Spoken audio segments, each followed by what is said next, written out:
ఓం నమ శివాయ శ్రీమాత్రే నమః. మిత్రులకి శ్రేయభిలాషులకి అలాగే నన్ను ఎంతగా ఆదరిస్తున్న యూట్యూబ్ ప్రేక్షకులందరికీ కూడా పేరు పేరు ధన్యవాదాలు.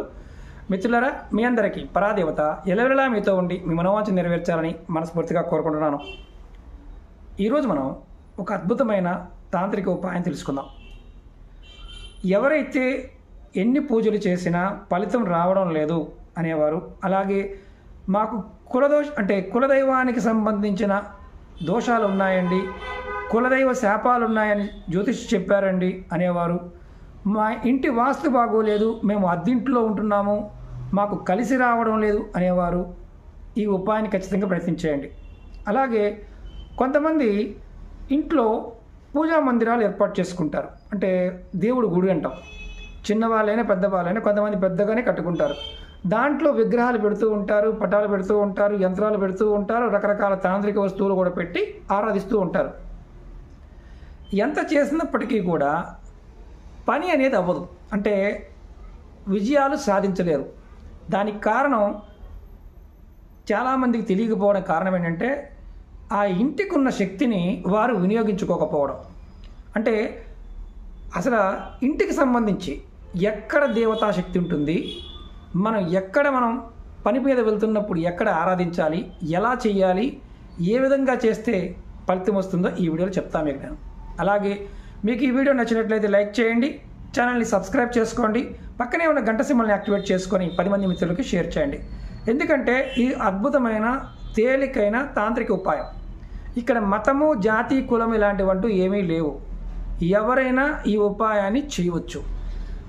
అద్దింట్లో ఉండేవారు కూడా నిర్భయంగా ఈ ఉపాయాన్ని చేయవచ్చు. ఎందుకంటే చాలామంది మేము అద్దింట్లో ఉంటామండి గురువుగారు, మాకు పూజా మందిరం లేదు, అంటే మేము ఏదో చిన్న గూడు పెట్టుకున్నాము, అక్కడ చేస్తున్నాము, అయినా కలిసి రావడం లేదు అనేవారు కూడా ఈ ఉపాయాన్ని నిర్భయంగా చేయవచ్చు.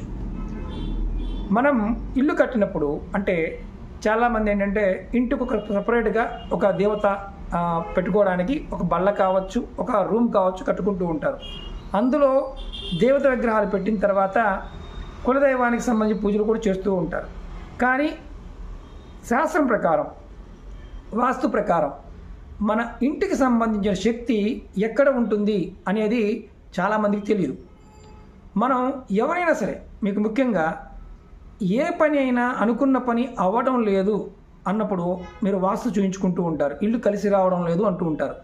ఇల్లు కలిసి రావటం అనేది చాలా వరకు 99.9% మీ ఇంటిలో ఉండే ఆ శక్తిని మీరు ప్రతిరోజు కూడా ఆ సమయంలో పూజ చేయటం వల్ల, నమస్కారం చేసుకోవడం వల్ల అది మీకు వస్తుందన్న విషయం మీకు తెలియకపోవడం. 3 రోజుల్లోనే ఈ ఉపాయాన్ని చేస్తే మీరు అనుకున్న పనులు అవుతాయి. అలాగే దీర్ఘకాలికంగా అవ్వకుండా ఉన్న పనులు, అంటే వ్యాపారం కావచ్చు, రియల్ ఎస్టేట్ కావచ్చు, పిల్లల పెళ్ళిళ్ళు కావచ్చు, ఇలాంటివి కూడా ఈ ఉపాయం చేయడం వల్ల పనులు పూర్తవుతాయి. మీరు మీ పూజా మందిరంలో ఎలాగైతే పూజ చేస్తారో, ఎన్ని పూజలు చేసినప్పటికీ కూడా ప్రతిరోజు కూడా మీరు ఇంటి మెయిన్ దర్వాజా, అంటే గేటు కాదు, మనకి ఇంటిలో మొట్టమొదటి దర్వాజా ఏదైతే ఉంటుందో ఆ మెయిన్ దర్వాజా దగ్గర దైవస్థానం ఉంటుంది. అంటే మన శక్తులు అన్నీ కూడా ఎలాగైతే మన శరీరంలో ఉంటాయో, ఇంటికి సంబంధించిన దైవశక్తి మెయిన్ దర్వాజా పై భాగంలో ఉంటుంది. చాలామందికి తెలియదు. మీరు ఎవరైనా సరే మనం మామూలుగా చూస్తూ ఉంటాం, మన ఇంటిలో వచ్చేటప్పుడు బయట కొన్ని దేవతా పటాలు పెట్టుకుంటూ ఉంటాం, గజలక్ష్మి కావచ్చు ఇలా. అలాగే ఇంటి లోపల కూడా గణపతిని పెట్టుకుంటూ ఉంటాం, లక్ష్మీదేవి పెట్టుకుంటూ ఉంటాం, ధనలక్ష్మిని. అంటే లక్ష్మి వచ్చేటప్పుడు మనం నమస్కారం చేసుకుంటూ ఉంటాం. అంటే వెళ్తున్నప్పుడు, ఇంటి నుంచి బయటకు వెళ్తున్నప్పుడు తెలుసో తెలియకో నమస్కారం చేసినప్పటికీ కూడా ఫలితం ఉంటుంది. కానీ వాస్తవం ఏంటంటే ఏ పటం ఉన్నా పటం లేకపోయినా సరే గుమ్మం పైన, అంటే కింద గుమ్మం ఉంటుంది, పై కమ్మి భాగం ఏదైతే ఉంటుందో అక్కడ ఆ ప్రదేశంలో ఇంటికి సంబంధించిన ఇంటి శక్తి ఏదైతే ఉంటుందో దైవశక్తి అక్కడ ఉంటుంది. మీరు ప్రతిరోజు కూడా స్నానం చేసిన తర్వాత నిత్య పూజ చేసుకుంటున్నప్పుడు ఖచ్చితంగా మీ ఇంటి గుమ్మానికి సాంబ్రాణి పుల్లతో ధూపం చూపించాలి. అలాగే మీరు పటం పెట్టుకున్నా పటం పెట్టుకోకపోయినా మీరు ఇంటి నుంచి బయటికి వెళ్తున్నప్పుడు ఖచ్చితంగా నమస్కారం చేసుకోవాలి. మనసులో ఉన్న ఏదైతే ఏ పని మీద వెళ్తున్నారో ఆ కార్యం నాకు సక్సెస్ఫుల్గా పూర్తి అవ్వాలి అని కోరుకోవాలి ప్రతిరోజు. ఇది అద్దింట్లో ఉన్న ఆ పని చేయాలి. అలాగే ఇంటి లోపల నుంచి మీరు బయటికి వెళ్తున్నప్పుడు ఈ పని చేయాలి.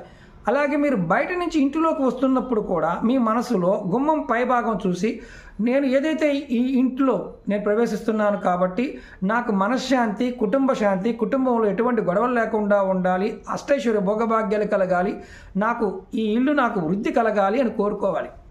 ఇలా మీరు ప్రతిరోజు చేస్తూ ఉంటే మీ జీవితంలో మీరు ఎదుర్కొనే అనేక రకాల సమస్యల నుండి మీరు బయటపడతారు. ఖచ్చితంగా 3 రోజులు మీరు ప్రయత్నపూర్వకంగా ఏదైనా పని మీద వెళ్తున్నప్పుడు, ఇంటి నుంచి బయటకు వెళ్తున్నప్పుడు కూడా మీరు ఆ పైన ఉన్న గుమ్మానికి, పటాలు లేకపోయినా పర్వాలేదు, గుమ్మానికి నమస్కారం చేసుకొని నేను వెళ్తున్న పని ఖచ్చితంగా దిగ్విజయంగా పూర్తి కావాలి, సక్సెస్ఫుల్గా నేను పని కంప్లీట్ చేయాలి అని కోరుకుని వెళ్ళొచ్చు. విద్యార్థులు చేయవచ్చు. ఎందుకంటే మన ఇంటిలో దైవస్థానం ఈశాన్య భాగంలో ఉంటుంది. మనం చాలామంది అక్కడే పూజ చేస్తూ ఉంటాం. మన ఇంటికి సంబంధించిన బలం అనేది గుమ్మం పైన మాత్రమే ఉంటుంది. ఇది గమనించాల్సిన విషయం. మీకు ఇప్పుడు అనుమానం ఉంటుంది, నా ఇంటికి 4 దర్వాజాలు ఉన్నాయి గురువు గారు, అంటే తూర్పు వైపు ఒకటి ఉంది, ఉత్తరం వైపు ఉంది, పడమర వైపు ఉంది, నేను ఒక్కొక్కసారి ఒక్కొక్క గుమ్మం దగ్గరికి వెళ్తూ ఉంటాను, అప్పుడు ఎలా అని అడుగుతారు. మీరు చేయవలసింది ఏంటంటే, మీరు ఏ గుమ్మం దగ్గరికి వెళ్ళినా మెయిన్ దర్వాజా మీ ఇంటికి మొట్టమొదటిగా ఆ ఇంటికి గృహప్రవేశం చేసినప్పుడు ఒక దర్వాజా పెడతారు ఇంటి నుంచి బయటికి వెళ్ళడానికి. ఆ దర్వాజా దగ్గర నమస్కారం చేసుకోవాలి పై భాగాన్ని చూసి. ఇది నెంబర్ 1 పాయింట్. మరి మాకు షాపులు గురువు గారు మాకు షట్టరే ఉంది, మరి మా పరిస్థితి ఏంటి? షట్టర్లకి ఇది వర్తించదు. ఓన్లీ గుమ్మం పెట్టినప్పుడు మాత్రమే, అది కూడా చెక్కతో చేసిన గుమ్మాలకి మాత్రమే వర్తిస్తుంది. ఇప్పుడు సిమెంట్ గుమ్మాలు పెట్టాం గురువు గారు, మరి మా పరిస్థితి ఏంటి? ఇది కూడా క్వశ్చన్ ఉంటుంది. మీరు మామూలుగా ఆ భాగం నుంచి వెళ్తున్నప్పుడు నమస్కారం చేసుకుని వెళ్ళటం. అలాగే గుమ్మం కింద భాగంలో ఏదైతే కమ్మి ఉంటుందో దానికి ఖచ్చితంగా వారానికి ఒక్కసారన్నా పసుపుని రాయటం లాంటిది చేయాలి. సిమెంట్ గుమ్మం అయినప్పటికీ అక్కడ కూడా నమస్కారం చేసుకోవచ్చు. 3వ పాయింట్ ఏంటంటే, ఇంకొక అనుమానం ఏంటంటే, అద్దె ఇంట్లో ఉంటున్నాం కాబట్టి ఇది మాకు సరైన దారి లేదు, అప్పుడు కూడా చేయవచ్చా? మీరు ఇంటి నుంచి బయటికి వెళ్ళే ఏదైతే ముఖద్వారం ఉంటుందో, తలుపు ఉంటుందో దాని పైభాగంలో చూసి నమస్కారం చేసుకోండి. ఇంట్లోకి వచ్చేటప్పుడు కూడా అలాగే చేయండి. ఖచ్చితంగా 3 రోజుల్లోనే మీరు ఏదైతే అనుకుంటారో ఆ సమస్త కోరికలు తీరడానికి అవకాశం ఉంటుంది. అలాగే దీర్ఘకాలికంగా అవని పనులు ఏదైనా సరే ఖచ్చితంగా 16 వారాలు చేస్తే, అంటే ఇప్పుడు రెగ్యులర్గా 16 వారాలు అంటే మనకి ఒక 4 నెలలు 5 నెలలు సమయం మీరు రెగ్యులర్గా చేస్తూ ఉన్న చాలా సంవత్సరాల నుంచి పెండింగ్లో ఉన్న పనులు కూడా అవుతాయి. అంటే ఉదాహరణకి పొలాలు, స్థలాలు, ఇల్లు, ఇలాంటి గొడవలు ఇలాంటివి కూడా ఏదన్నా ఉన్న కొన్ని సంవత్సరాల నుంచి తీరనివి కూడా తీరిపోతాయి. మీ ఇంటి గుమ్మానికి ఆ శక్తి ఉంటుంది. అక్కడే ఇంటికి సంబంధించిన శక్తి అక్కడ ఉంటుంది. చాలామందికి తెలియదు. ఇది ప్రయత్నపూర్వకంగా చేయండి, ఫలితం వస్తుంది. మీరు ఎవరైనా సరే ఇలా రెగ్యులర్గా బయటికి వెళ్తున్నవారు, గుమ్మానికి నమస్కారం చేసుకుని వెళ్తున్నవారు, మీరు ఎవరైనా సరే ఖచ్చితంగా కామెంట్ చేయండి. మీరు ప్రయత్నం చేసిన తర్వాత కూడా ఖచ్చితంగా కామెంట్ చేయండి. ఎందుకంటే ప్రాక్టీస్ చేసినప్పుడు మీకు అర్థమవుతుంది.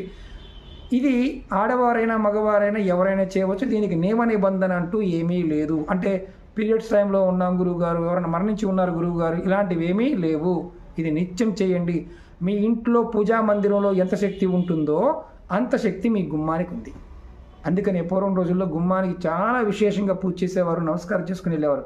అలా చేసేవారు ఎవరైనా ఉంటే ఖచ్చితంగా కామెంట్ చేయండి. అలాగే మీకు ఈ వీడియో నచ్చినట్లయితే లైక్ చేయండి, ఛానల్ని సబ్స్క్రైబ్ చేసుకోండి, పక్కనే ఉన్న గంట సింబల్ని యాక్టివేట్ చేసుకొని 10 మంది మిత్రులకి షేర్ చేయండి. చాలామంది మిత్రులు అడుగుతున్నారు గురువు గారు మీ అపాయింట్మెంట్ కావాలని. వీడియో డిస్క్రిప్షన్లో నెంబర్ ఉంది, మీరు కాంటాక్ట్ చేయవచ్చు. అలాగే తాంత్రిక వస్తువులు పాయింట్ ఆఫ్ వ్యూలో కూడా ఇంద్రజాల అజోడి లాంటివి కూడా మీకు ఆ నెంబర్కి కాంటాక్ట్ చేస్తే వాళ్ళు చెప్తారు, డీటెయిల్స్ చెప్తారు. మీరు ఎవరైనా సరే ప్రయత్నపూర్వకంగా ఈ ఉపాయాలని ప్రయత్నించేయండి. నమ్మకం లేనివారు, అంటే నాకు నమ్మకం లేదు ఇవన్నీ జరగవు అనుకునేవారు పొరపాటున కూడా ప్రయత్నం చేయమాకండి. అలాగే ముఖ్యంగా ఇంకొకటి ఏంటంటే, ఏ ఉపాయం చేస్తున్నప్పుడైనా సరే మీకు సమయము, సందర్భము, అంటే ఇది ఏ టైం అయినా చేయవచ్చు, ఈ ఉపాయానికి ఎటువంటి నియమ నిబంధన లేదు అని చెప్పాను. అది మీరు ఎప్పుడు బయటికి వెళ్తున్నా, ఏ పని మీద బయటికి వెళ్తున్నా ఖచ్చితంగా నమస్కారం చేయాలి.